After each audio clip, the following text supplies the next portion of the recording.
Hey guys, and welcome to the Working Money Channel. 99,000 subscribers on the Working Money Channel. Guys, we're almost at 100,000, so I decided I'm going to give away 2 Ledger Nanos if we hit 100,000 subscribers by March the 31st. So if you are subscribed, thank you very much. You are already eligible. But guys, if you're not subscribed, and I notice 29.1% of my viewership on this channel are not subscribed to the channel, please do subscribe. You will be eligible to win a Ledger Nano, one of 2 that I'm giving away probably by early April. So thanks so much to all the subscribers that have been with me for the past 5.5 years. 100,000 is going to be a huge milestone for me. So again, just wanted to thank everybody. The XRP community really has been amazing. Raul Advani, guys, posting this week's APAC Policy Digest features Ripple partnership with Blockchain APAC for our Australia Policy Summit, along with regulatory updates from the Ministry of Industry and Information Technology, guys, in China. And the Hong Kong, I think this is the Hong Kong Monetary Authority. Yeah, Hong Kong Monetary Authority. So APAC region adopting Ripple, and looks like Ripple partnerships are developing over there. I brought up Raul Advani's LinkedIn post here. It was my pleasure hosting the first Blockchain Association Singapore Stablecoin and CBDC subcommittee meeting as a chair. Huge thanks to all the members of the subcommittees for an engaging discussion and interesting ideas. We have lots planned for 2024. So really interested to see how 2024 shapes up. I think 2024 is going to be a really exciting year, guys, not just for XRP price, but also just for the developments, which will in fact help drive XRP price, I think, even higher. I do think the real world utility will come at a time when we do see more liquid markets. So not just for XRP, but for all those altcoins, all those utility-driven altcoins. Once they become more liquid, and now we've seen a decline in the space of active trading. And even if it is just a spec market, the liquidity there, that could help drive utility, because a lot of these cryptocurrencies, well, Ripple's gone on the record and said XRP has to be liquid in order for us to be able to utilize it, in order for there to be utility for not just XRP, but any cryptocurrency. So, if we couple the spec run in 2024, the remaining portion of the bull market with real world utility, I think we'll see some pretty exciting updates, and more importantly, some big price moves. So in Australia, if you haven't heard, Ripple is partnering with Blockchain APAC for our first ever Australian Policy Summit. Then we move to China. The Ministry of Industry and Information Technology announced the formation of a Metaverse Standardization Working Group, which aims to establish rules for the Metaverse platforms and development from the Yuanverse. That sounds interesting. Also, we've got from Hong Kong, the People's Bank of China and the Hong Kong Monetary Authority. They announced policy measures to deepen financial cooperation, including expanding cross-border CBDC pilots with Hong Kong. Then we got some more global news with regards to this Ripple partnership. The Bank for International Settlements Innovation Hub announced its 2024 work program, which includes projects on CBDCs and tokenization. And then the Financial Stability Board also announced its 2024 work program, which will implement a global regulatory and supervisory framework for crypto activities and continue to monitor the financial stability implications of other digital innovations, including tokenization. So a lot on the schedule there. Wanted to thank Raul Advani just for posting that. Speaking of stablecoins and the XRP ledger, guys, did you hear the AUDD? That's a one-to-one backed stablecoin with Ripple partner Novati. They've just made it available on the XRPL, Ethereum, XLM, and Solana. Yesterday, they finished the pre-seed funding, more than anticipated, to $600,000 for a valuation of about $2.4 million. So this one courtesy of the Wrath of Kahneman. Some of the highlights here: AUDD pre-seed funding round increased to meet investor demand. $600,000 was raised from industry investors. Funding, expense, and operations now separate from Ripple partner Novati. It follows a very strong growth in AUDD usage, with circulating supply of about 2.5 million and 25 plus million in on-chain payment volume. So it seems like Novati getting some more investors for this particular endeavor. Wanted to thank the Wrath of Kahneman there for posting that. More news here, guys, from the Wrath of Kahneman, tracking this. Valencia International, okay, they are a Ripple payments user using ODL, on-demand liquidity, now reframed and renamed Ripple Payments. They also received $15 million to expand their project in Nigeria from a British international investment, signed in December with options for $35 million over the next 2 years. So this is big, guys. More development in, looks like Nigeria here. This kind of flew under the radar as it did happen last month. The investment aims to support the expansion of processing and warehousing infrastructure in Nigeria, contributing to the country's food processing capabilities and creating employment opportunities. In addition, Valencia International, a Singapore-headquartered agricultural commodities trading house, is set to utilize the funds to establish new processing and warehousing facilities. The investment is intended to strengthen partnerships with local farmers and processing centers, maximizing output and ensuring a more stable supply of premium quality agricultural products.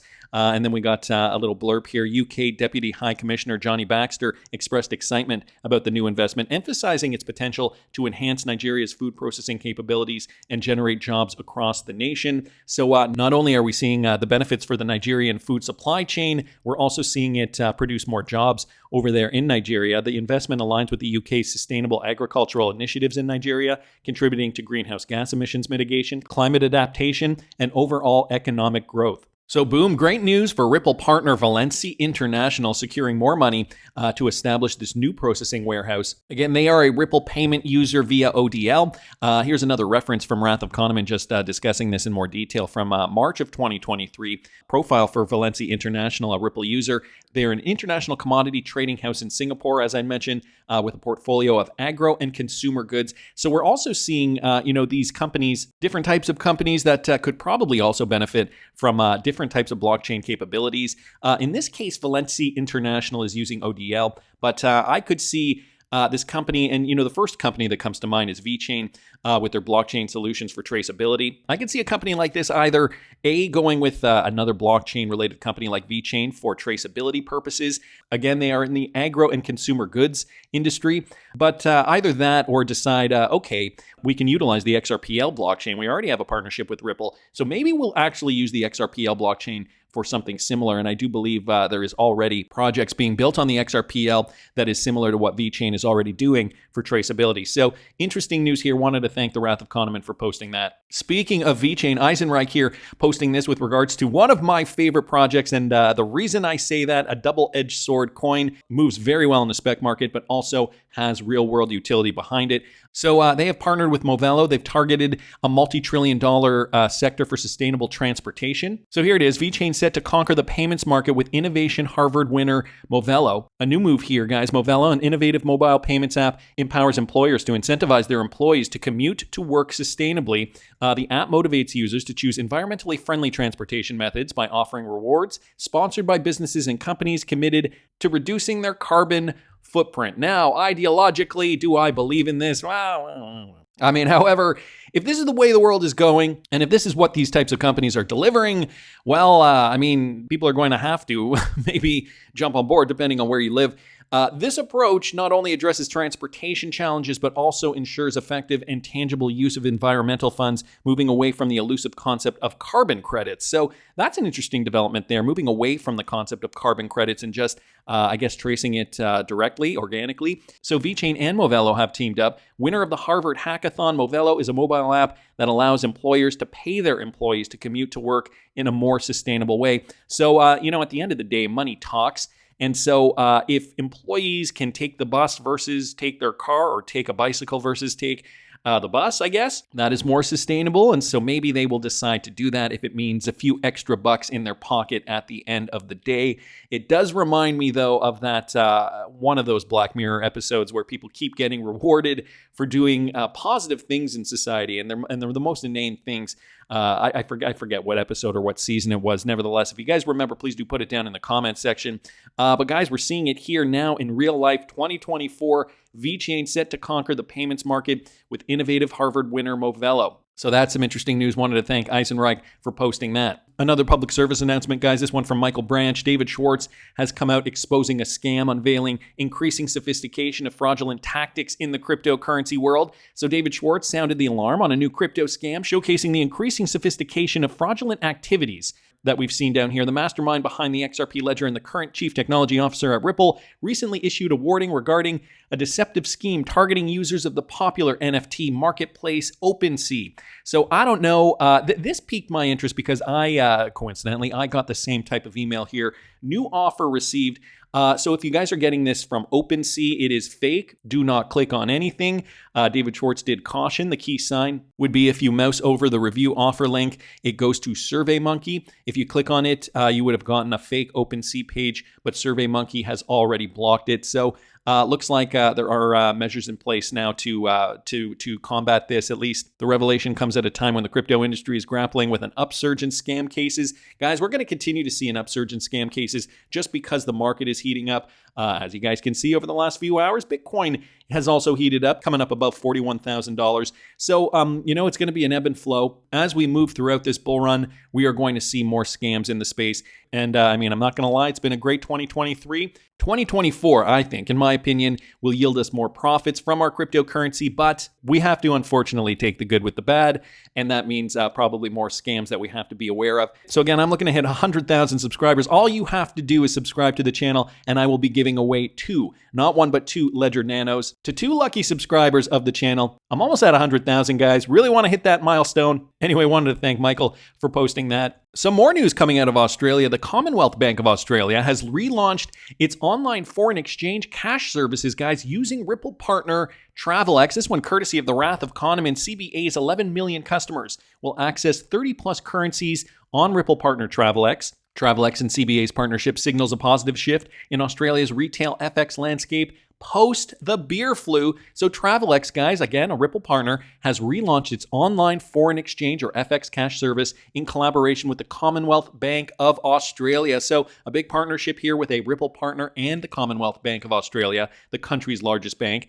CBA's extensive network, boasting over 11 million retail customers, will have access to a diverse selection of over 30 currencies through Travelex's revamped online platform. Check this out down here. Managing Director at Travelex, Darren Brown, he said, by supplying CBA with more than 30 currencies available for order online across the country, we hope to make the foreign currency purchase process as accessible and convenient as possible for 11 million Australians. Of course, a fairly easy feat if you are leveraging the XRP ledger running on RippleNet. Of course, research by Travelex has highlighted the demand for cash, revealing that 52% of Australian travelers still prefer cash as their primary overseas payment method. Notably, the younger demographic, though, under 25, is leading at 62%. So cash transactions, FX transactions, obviously still very important for Australians, and being able to access illiquid corridors, exotic types of fiat currencies, is probably in high demand too. So leveraging RippleNet partner Travelex just makes sense, right? Going on vacation, need some cash. 30 now currencies or 30 plus currencies now available. Last year, the CBA announced measures to regulate the crypto space. These encompassed a 24-hour holding period for certain types of crypto payments and a monthly limit of about 10,000 AUD, so Australian dollars. The bank aims to protect customers from the escalating threat of fraudulent activities associated with the sector. The initiative by the CBA, though, does align with a broader trend among Australian banks to restrict access to cryptocurrencies. So despite the fact that they're using the blockchain tech in the back end, they're still trying to tamp down on crypto-related transactions specifically. So, it's very hard to tease apart what is a blockchain, green-lit transaction through RippleNet versus a peer-to-peer transaction. If I wanted to, I have an Exodus wallet. If I wanted to send you 10,000 XRP through my Exodus wallet, all I'd have to do is scan your QR and I could send you money, boom, like that. No questions asked. And 10,000, 50,000, 100,000, a million XRP, I could send you as much as I want. And I think this is what this is what governments are getting scared of. They do not want us to have that accessibility. So they're trying to find ways, leveraging blockchain technology like RippleNet, which is good for us still, because that still runs on the XRP ledger, leveraging XRP. And the higher the demand for XRP, the better it is for us in the end. But again, this makes it cumbersome. This really doesn't streamline the process. If you can do peer-to-peer transactions, to me, in my mind, that is better than having to go through a third party. Nevertheless, it's good for us. We're XRP holders. All this news is good news when it comes to Ripple partnerships. So great news here. Wanted to thank the Wrath of Kahneman for posting that. Speaking of payments, guys, I also noticed this from DJ Peter Vass. Report shows a 42% upsurge in XRP payments to global merchants. Well, check this out. XRP emerged amongst the top used crypto assets. So top used crypto assets for payment transactions on Bitpay in 2023, and that recorded a 42% volume increase. I guess over 2022, Bitpay, a leading crypto payment facilitator, has released a report highlighting the substantial volume of global merchant payments processed via cryptocurrencies like XRP through 2023. In a report, Bitpay noted that in 2023, more than ever, users utilize multiple blockchain networks to conduct payments. Among the top ranking cryptocurrencies used for global payment purchases to merchants was XRP, guys. So XRP in the top spot here, 42% increase in volume according to the crypto payment processor. Crypto enthusiasts use XRP to facilitate 7,310 payments across 113 different industries. Furthermore, BitPay remarked that the recorded XRP-based payments amounted to a significant 42% increase compared to transaction volume from the previous year. And they dubbed XRP a comeback kid. The XRP community rallied with a 42% increase in spending volume over the last year. XRP, guys, is the comeback kid according to BitPay. So they're probably referencing the fact that XRP now does have clarity in the United States. BitPay now seeing a surge of payments. So if this is any indicator where we're going to see XRP utility in the coming years, and dare I say in the coming months, more utility, more liquidity with a market move, guys, the spec market in theory could help the price of XRP go even higher. We're seeing a need for this cryptocurrency in the form of payments from companies like Bitpay and even Travelex. These are just two examples of the multitude, hundreds of different examples of where we're going to see XRP utility really thrive. And a depressed market right now is making the price of XRP very, very attractive. That's just my opinion. I'm diversifying. I hold a lot of XRP, about 80%, I'd say roughly 75 to 80% of my portfolio is XRP. But I'm diversifying into other cryptos too. If you want to see what I'm trading, you can follow me at patreon.com/workingmoneychannel for only $5 a month. I've kept it relatively affordable so we can ride this thing out until the top of the market. Profits, profits, profits. That's the name of the game. So please subscribe to the channel if you have not already. Like the video if you like the content I'm providing. I always like hearing your comments. See you in the next one, guys.